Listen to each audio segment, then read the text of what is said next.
Hi. അപ്പം നമ്മളൊന്ന് പുറത്തേക്ക് പോവാണ്. ഇവിടെ ഉണ്ടായിരുന്ന ചപ്പാത്തി നമ്മളന്ന് മേടിച്ചില്ലേ, തീർന്നു. പാലും തീർന്നു. അപ്പം ഞാൻ ഇന്ന് സാധാരണ നമ്മുടെ പശുവും പാല് ആണ് മേടിക്കാറ്. നമ്മളന്ന് പോയില്ല, അവിടം വരെ പോകുന്നില്ല, ഇവിടെ ഒരു കടയുണ്ട്, അവിടം വരെ പോയിട്ട് മേടിച്ചിട്ട് വരാം എന്ന് വിചാരിച്ചു. അവിടം വരെ പോകാൻ ഈ വെയിലത്ത്, ഭയങ്കര വെയിലാണ് പുറത്ത്. എൻ്റെ അമ്മ, ഇപ്പോൾ ഈ വെയിൽ അത്രയും ദൂരം പോകണ്ടേന്ന് വിചാരിച്ചു. അതുകൊണ്ട് ഞാൻ പിന്നെ അപ്പുറത്ത് പോയിട്ട് മേടിച്ചുകൊണ്ട് വരാമെന്ന് വിചാരിച്ചിരിക്കുന്നു. നമുക്ക് പോയിട്ട് വരാം. കൂടവേ പുറക്കണോ കൂടവേ.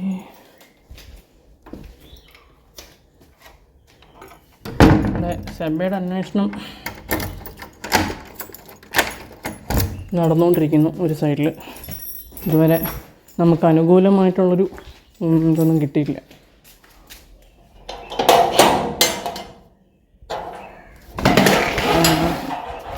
പോസിറ്റീവായിട്ടുള്ളതൊന്നും ഇതുവരെ വന്നില്ല. വരുമെന്ന് വിചാരിക്കുന്നു. ഇതിപ്പോൾ എവിടെ പോയി, എങ്ങനെ പോയി, ഒന്നും ഒരു ഐഡിയയും കിട്ടുന്നില്ലല്ലോ. ഇപ്പം നിങ്ങൾക്ക് തന്നെ ഇപ്പം ഈ വീഡിയോയിൽ ലൈഫ് സ്റ്റൈൽ എന്നെ ഫോളോ ചെയ്യുന്ന എല്ലാവർക്കും അറിയാം, നമ്മൾ എപ്പോൾ നാട്ടിൽ പോയാലും നമ്മളിവിടെ കൊണ്ടേ പോകാറുള്ളൂ. ആകപ്പാടെ നമ്മളിവിടെ എവിടെയെങ്കിലും കൊണ്ടുപോകാതെ പോയിട്ടുണ്ടെങ്കിൽ അത് കണ്ണിൻ്റെ കാര്യമായിട്ട് ബന്ധപ്പെട്ട് ചെന്നൈ പോയപ്പോൾ മാത്രമാണ്. അല്ലാതെ നമ്മൾ എവിടെ പോയിട്ടുണ്ടോ അവിടെയൊക്കെ ഇവളുണ്ട്. ഇടയ്ക്ക് സുധിയേട്ടൻ്റെ വീട്ടിൽ പോകുമ്പം, അങ്ങനെ എവിടെ പോയാലും സെബ നമ്മുടെ ഒരു പാർട്ടാണ്. അപ്പം ഇതുവരെ കാറിൽ അങ്ങനെ ഒരു ചാട്ടവും ചാടാത്തൊരു പെണ്ണ് ഇപ്പം ചാടി എന്ന് പറയുമ്പോൾ അതെങ്ങനെ, എനിക്കത് മനസ്സിലാവുന്നില്ല എന്താ അതിൻ്റെ കാരണം എന്നുള്ളത്. നമ്മൾ രാത്രിയും രാവിലെയും ഒക്കെ ട്രാവൽ ചെയ്തിട്ടുണ്ടെന്നേ, ഇതുവരെ അങ്ങനെ ചെയ്തിട്ടില്ല. അമ്മ ഭക്ഷണം പോലും കഴിക്കുന്നില്ല. ഇപ്പം പിന്നെ കുറച്ച് കഴിച്ചു തുടങ്ങി തോന്നുന്നുണ്ട്. ഉറക്കമില്ല, ഭക്ഷണമില്ല. പുള്ളിക്കാരിക്ക് ഇപ്പം ഇതാണ്, മറ്റേ ലോ ബി പി ആയിപ്പോയി. ഒന്നും ടെൻഷനെല്ലാം കൂടെ കയറിയിട്ട് ഇങ്ങോട്ട് വരട്ടെ ചോദിക്കുന്നുണ്ട്. ഞാൻ പറഞ്ഞു ഇപ്പോഴൊന്നും ഇങ്ങോട്ട് വരണ്ട, അവിടെ നിന്നോ ഇപ്പോൾ വന്ന് ശരിയാവില്ലെന്ന് പറഞ്ഞു. കാരണം ഇപ്പോൾ വന്നു കഴിഞ്ഞാൽ എന്താ പ്രശ്നം അറിയോ, ഇവിടെ മൊത്തം അവളുടെ ഓർമ്മയാണ് വീട്ടിൽ. അതും ലൈഫ് സ്റ്റൈൽ സ്ഥിരം കാണുന്നവരാണെങ്കിൽ അറിയാം, നമ്മൾ എവിടെയാണെങ്കിലും സെബ അവിടെ ഉണ്ട്. അപ്പോൾ ഇപ്പം അമ്മ ഇങ്ങോട്ട് വന്നാലുള്ള പ്രശ്നം എന്ന് പറഞ്ഞു കഴിഞ്ഞാൽ അമ്മയ്ക്ക് തൊട്ട് താങ്ങാൻ പറ്റില്ല. കാരണം എനിക്ക് തന്നെ അത് അഡ്ജസ്റ്റ് ചെയ്യാൻ പറ്റുന്നില്ല. ഞാനിപ്പോൾ ഒറ്റയ്ക്കാണ് താമസിക്കുന്നത്. ഈ വീട്ടിൽ എൻ്റെ റൂമിൽ പോയാലും മുകളിൽ പോയാലും താഴെ വന്നാലും ഒക്കെ ഇവളുടെ ഓർമ്മയാണ്. അപ്പോൾ നമുക്കത് സഹിക്കാൻ പറ്റുന്നില്ല. അങ്ങനെയുള്ളപ്പം അമ്മയ്ക്കത് എങ്ങനെ സഹിക്കാൻ പറ്റും? ഇപ്പം നാട്ടിൽ നിന്നിട്ട് തന്നെ പുള്ളിക്കാരിക്ക് ഇത് അഡ്ജസ്റ്റ് ചെയ്യാൻ പറ്റുന്നില്ല, പിന്നെ ഇവിടെ വന്നുള്ള കാര്യം പറയണോ? അതുകൊണ്ടിപ്പോൾ ഉടനെയൊന്നും ഇങ്ങോട്ട് വരണ്ടെന്ന് പറഞ്ഞ് നിർത്തിയേക്കുക. നോക്കാം.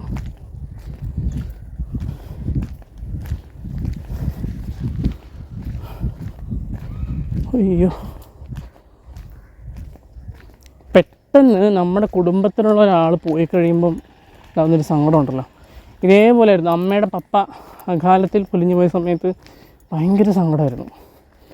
ഒട്ടും അഡ്ജസ്റ്റ് ചെയ്യാൻ പറ്റിയിട്ടില്ല. അപ്പം അപ്പച്ചൻ പോയി തേവരയിൽ എൻ്റെ ഒരു പ്രമുഖ കോളേജിൽ പഠിച്ചുകൊണ്ടിരുന്നപ്പോൾ എൻ്റെ കുറേ കാര്യങ്ങളൊക്കെ തീരുമാനമായപ്പോഴാണ് ഇവിടെ കൊണ്ടുവരുന്നത്. അപ്പോൾ തൊട്ടിക്കഴിഞ്ഞ് 3 വർഷമായിട്ട് ഈ പെണ്ണ് നമ്മുടെ കൂടെയുണ്ട്, നമ്മളിൽ ഒരാളായിട്ട്. അറിയാലോ, അച്ഛൻ എയർപോർട്ടിൽ വരുമ്പോൾ പോലും നമ്മളിവിടെയും കൂട്ടിയിട്ടാണ് പോകാറുള്ളത്. അങ്ങനെയൊക്കെ. ശരി, എന്തായാലും കടപ്പെട്ട് കാണാം. ഞാൻ പറഞ്ഞു ഉറപ്പിക്കുന്നില്ല.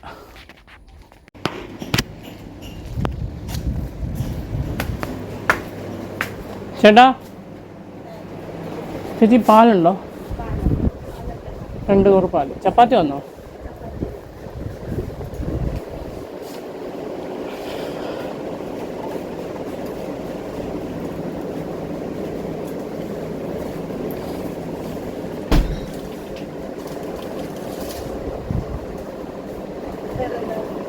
ചപ്പാത്തി ഇന്ന് വന്നതാണോ? ഡേറ്റ് എന്നവരുണ്ട് ഉണ്ട്. ഓക്കെ. വേറെ സ്പ്രൈറ്റ് ഉണ്ടോ?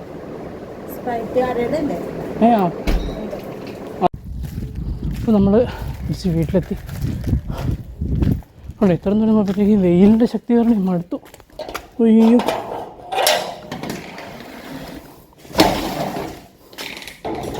എന്താ വെയിൽ, 11 മണി ആയിട്ടുള്ളൂ. നല്ല വെയിൽ.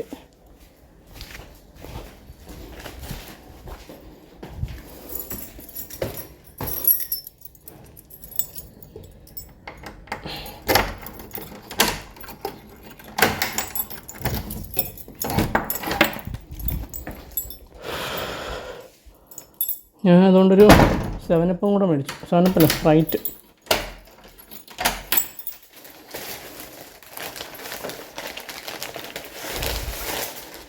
ഇവിടെ വരുമ്പോഴത്തേക്കും കൊണ്ട് വെക്കണം. അതവിടെ ഇവിടെ വരുമ്പോഴത്തേക്കും അടപ്പ് പൊട്ടുന്നറിയായിരുന്നു.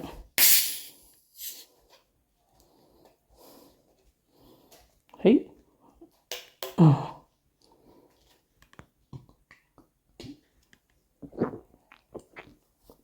എന്താ സുഖം.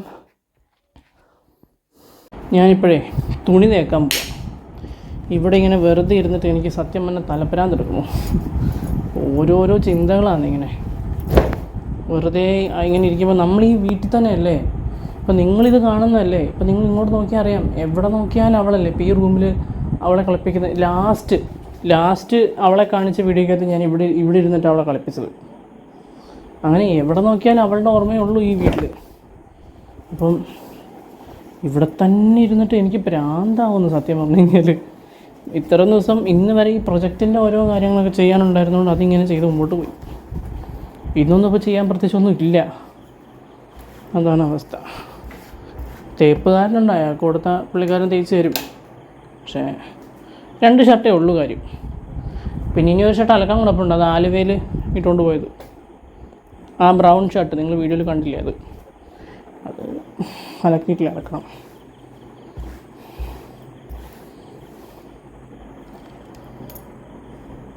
ചൂടായി വരുന്നേ ഉള്ളൂ. ചൂടായോ ഓണായില്ലേ? ആണല്ലോ.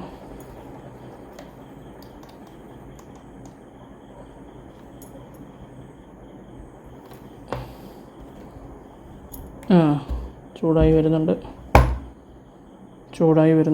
വരുന്നുണ്ട്. ഓക്കെ. പിന്നെ ഞാൻ തുണി തേക്കുന്നത് ഇങ്ങനെയാണ്. ഞാൻ അത്യാവശ്യം തുണി തേക്കാറുണ്ട്, പക്ഷേ മറ്റേ തേപ്പ് കാരനുള്ളതുകൊണ്ട് ബൾക്കായിട്ട് പുള്ളിക്കാരനെ കൊടുക്കും നമ്മൾ.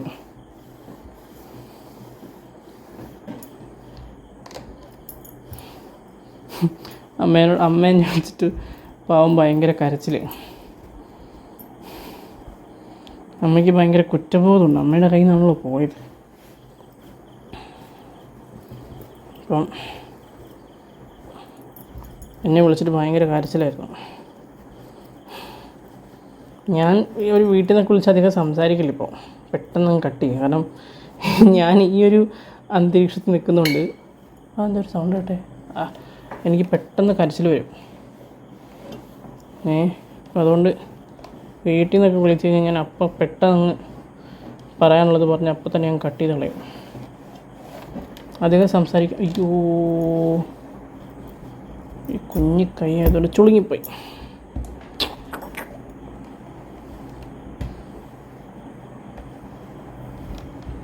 ഇപ്പം സെറ്റായി. എൻ്റെ അമ്മേ ഭയങ്കര ചൂട്. നമുക്കത് കുഞ്ഞി ടേബിളായതുകൊണ്ട് ഇച്ചിരി കഷ്ടപ്പാടാണ് കാര്യങ്ങൾ.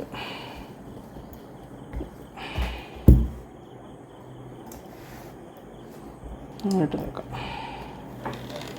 ഈശ്വര, ശരിക്കും നമ്മൾ ഈ ഇഷ്ടം പോലെ പോസ്റ്റുകൾ യൂട്യൂബിൽ മറ്റും കണ്ടിട്ടുണ്ട് കേട്ടോ. ഇങ്ങനെ പൂച്ച കാണാണ്ടായി, പട്ടീനെ കാണാണ്ടായി എന്നൊക്കെ പറയുമ്പോഴേ അപ്പോഴൊന്നും സത്യം പറയാം, അച്ഛനും കഴിഞ്ഞ ദിവസം പറയുന്ന കേട്ടു, ഈ പല പോസ്റ്റുകൾ നമ്മൾ കാണുന്നുണ്ടെങ്കിലും നമുക്ക് ഇങ്ങനത്തെ ഒരു അവസ്ഥ വരുമെന്ന് നമ്മൾ സ്വപ്നത്തിൽ പോലും വിചാരിച്ചില്ല എന്ന്. ശരിയത്, നമുക്ക് മാത്രമല്ല, നമുക്കൊരവസ്ഥ വരുമ്പോഴേ നമുക്ക് മറ്റുള്ളവരുടെ വിഷമം കൃത്യമായിട്ട് മനസ്സിലാവുകയുള്ളൂ. ഞാനുൾപ്പെടെ ശരിക്കും എനിക്ക് ബേസിക്കലി പട്ടീനോടൊക്കെ ഭയങ്കര ഇഷ്ടമായിരുന്നു. അപ്പോൾ ഈ പട്ടികളോടൊക്കെ എനിക്ക് ഭയങ്കര അനുകമ്പയും ഭയങ്കര സ്നേഹമായിരുന്നു പൊതുവേ.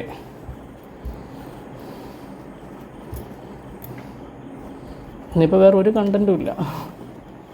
ഇന്നത്തെ കണ്ടൻറ്റ് ഇതാണ്. ഈ ഒറ്റയ്ക്ക് വീട്ടിലിരിക്കുന്ന ഞാൻ എന്താ കാണിക്കുക?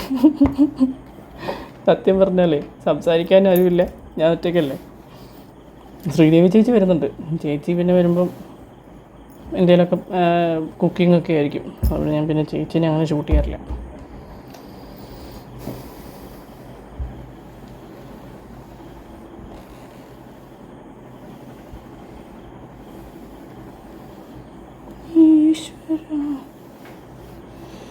വേറൊന്നുമല്ല, ഇങ്ങനെ എന്തെങ്കിലുമൊക്കെ ചെയ്യുമ്പോൾ മൈൻഡ് അങ്ങ് മാറുമല്ലോ.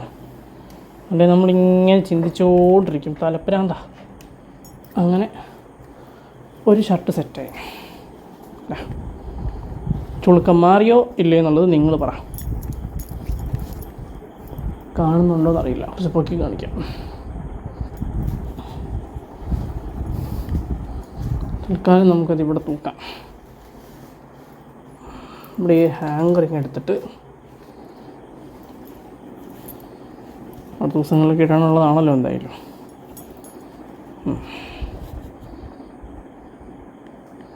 ഇരിക്കട്ടെ.